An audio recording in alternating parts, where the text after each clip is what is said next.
mi concede questo valzer? E già, è proprio quello che ho chiesto alla Nikon D2XS, a questa signora ormai non più giovane, ma carica di fascino, di una bellezza senza tempo, già una delle prime Pro prodotte da Nikon. Ho avuto la 1DX, la capostipite, poi la 2X e la 2XS, eccola qua. Che spettacolo, che belle fotocamere, anche se ormai il segno del tempo leviga un po' lo chassis, non su questa camera che sembra davvero nuova, così come la vedo, ma che bei pezzi, ve ne parlo adesso.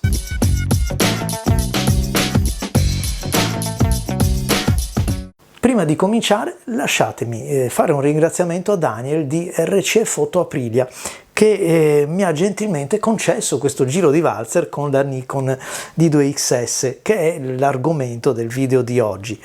Con Daniel abbiamo avuto modo di scambiare più di qualche parola e più di qualche occasione, perché mi fa sempre piacere, davvero molto piacere, scoprire che dietro il banco di chi vende fotografie spesso ci sono persone che la fotografia la conoscono e quindi non è che vendano macchine fotografiche e obiettivi come una merce qualsiasi, ma sono fotografi a loro volta. Poi con Daniel in particolare abbiamo anche un approccio abbastanza simile su certi versi. Ne veniamo, anche lui diciamo, ne viene dalla fotografia a pellicola, per cui ha la conoscenza di quello che è un bianco e nero, di quello che è una gradazione tonale, la resa ottica degli obiettivi, e questo, dico la verità, è fondamentale per il cliente, perché quando poi si rivolge ad un negozio e vuole un consiglio, c'è qualcuno che glielo sa dare veramente. E adesso parliamo di lei, la Nikon D2XS. L'ho messa alla prova con un po' di obiettivi e ragazzi, che musica!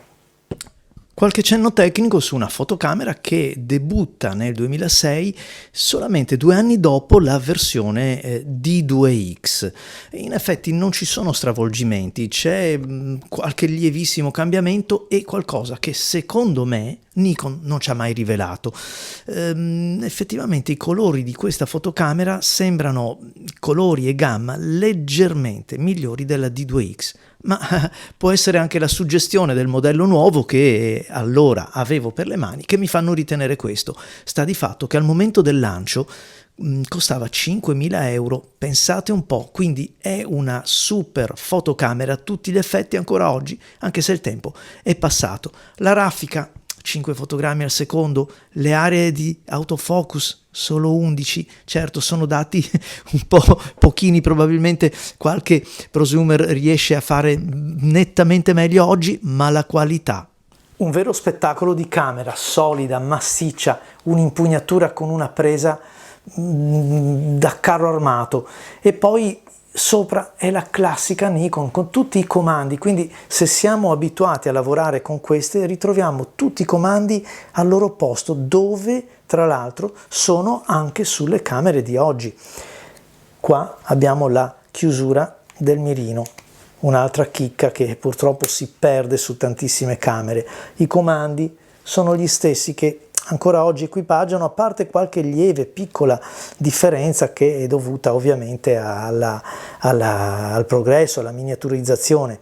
Certo che osservare l'immagine appena scattata sul display non è come farlo su una camera moderna, perché è un display un po' povero di pixel, si riesce a vedere davvero poco, l'inquadratura è poco più, perché anche il fattore di ingrandimento non è un granché.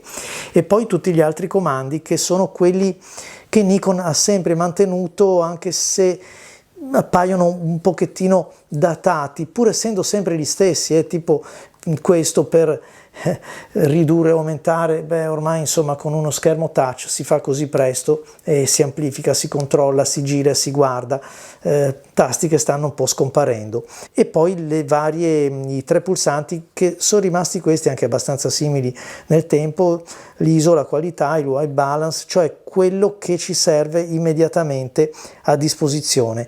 Tutti i comandi replicati nel grip verticale e questo joystick che si muove un po' in tutte le posizioni.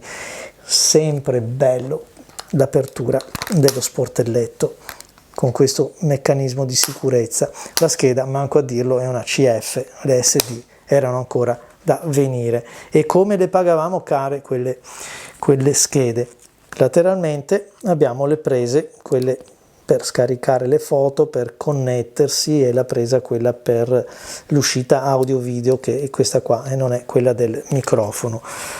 La prima cosa che ho fatto, ho montato il 28 PC Nikkor, che è un obiettivo che adoro, e ho guardato dentro e sono rimasto spiazzato. Ho detto: ma perché è così stretto questo obiettivo? E in realtà mi ero dimenticato che si tratta di un sensore APS-C. Già, a vederla, a maneggiarla così simile alle serie D5, la D4, la D6, e non viene mica da pensare, si tratta di una delle prime fotocamere, un sensore APS-C. Beh, questo mi ha letteralmente spiazzato e mi ha fatto venire in mente quanto la politica di comunicazione di Nikon allora era: mai il full frame, non lo faremo mai, non ci interessa, per carità, continuate a comprare le ottiche di X perché non ci sarà mai una full frame digitale. Poi arrivò la D700 e fece veramente una linea di demarcazione, rappresentò uno spartiacque che ancora oggi è una macchina apprezzata. Io l'ho avuta, me la sono goduta tantissimo. Un vero carro armato, una macchina pro. Questo è un Panzer tedesco, solida, ma poi ancora attuale, anche perché non sono cambiate molto queste camere nel loro aspetto, nei comandi. Tanto Nikon quanto Canon è rimasta abbastanza fedele, salvo qualche piccolo bottone, qualche piccolo comando che è stato spostato per ovvie ragioni. Però per esempio lo sportelletto della scheda che si apre così, veramente molto pro, molto bello. Come si dice, il battery grip, chiamiamolo così, integrato nella camera con le funzioni anche di vertical grip. È una macchina completa, una macchina che adesso vi sto presentando, ma poi arriveremo alla domanda: ma chi se la compra oggi una fotocamera come questa? Ne parliamo dopo, guardiamo le immagini.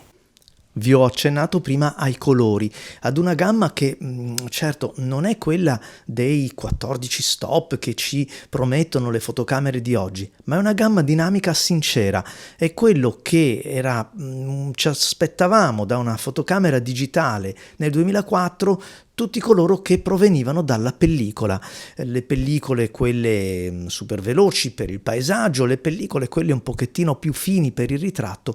Sta di fatto che, come vedete da queste immagini, le promesse sono state mantenute. Inoltre questi scatti, in particolare della frutta che stanno passando adesso, sono stati fatti oggi proprio per il test, e guardate che micro contrasto, sebbene sia mortificato dalla compressione di YouTube, ma a partire dalla buccia d'arancia, i peletti della pelle di albicocca, insomma è una camera in grado di generare ancora oggi tanta qualità percepibile all'occhio e soprattutto poi sfruttabile in questi suoi 12 megapixel che vanno benissimo, ancora una volta benissimo, per chi vuole cominciare entrando dalla porta principale.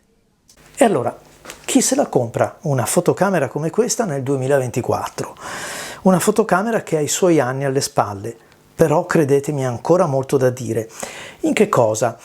In quel tipo di look dell'immagine che era quello di transizione dall'analogico al digitale che abbiamo oggi. Non era il digitale che assomiglia al digitale, era un digitale che voleva assomigliare alla pellicola, certo con i pro e i contro, perché non era pellicola, però non era neanche un digitale così spinto come abbiamo oggi. 12 megapixel non sono molti, ma sono ottimi per imparare a fotografare con una fotocamera professionale. E attenzione, perché chi parte con una camera così difficilmente poi, cercando di scalare verso l'alto, si accontenterà delle prosumer o di qualche mirrorless o reflex, insomma di medio livello. Qui abbiamo la sensazione di poter inquadrare bene, di concentrarsi sullo scatto, e poi quel tipo di look, ve l'ho detto, che non è così gridato, ma è fatto di colori saturi, di colori molto vicini a quelli che erano tipici della pellicola. Anche il contorno dei pixel, questo effetto quasi smussato, che rende quindi omaggio alla plasticità, un po' come avveniva sulle prime full frame, la D700, la 5D della Canon, che erano già proiettate verso il digitale ma ancora ancorate alla pellicola, perché dovevano comunque attirare anche tutta quella parte di fotografi professionisti che erano però ancora legati al loro workflow con pellicole, sviluppo, colori, eccetera, e quindi portarseli poco per volta. Non dimentichiamo anche che cosa? L'ergonomia di questa camera e anche l'esperienza complessiva, da quella tattile a quella del mirino, tutti gli accomodamenti che possiamo fare oggi, alla durata della batteria, se in buono stato vi dura che... E quindi probabilmente se ci fosse qualcuno, qualche giovane intenzionato a conoscere il mondo della reflex e ad avviarsi in quel mondo, quindi ancora oggi presente, anche se piuttosto marginalmente, direi che una camera come questa ha ancora tutto il suo fascino, anche perché diventa veramente il vettore per poi agguantare magari una D3, una D4, allora arriviamo ad una full frame e mi sento già a casa, e questo è un muletto che funzionerà sempre. Inoltre, lo sapete, quante volte me l'avete sentito dire che 12 megapixel in un mondo, in una generazione che vive di social, di computer, quindi di immagini osservate sui media piuttosto che stampate, sono più che sufficienti, ma più che sufficienti. Quindi un altro cruccio da togliersi di mezzo. E viva la Nikon D2X, grazie a voi amici, grazie a Daniel di RCE Foto Aprilia, vi aspetto ai prossimi video.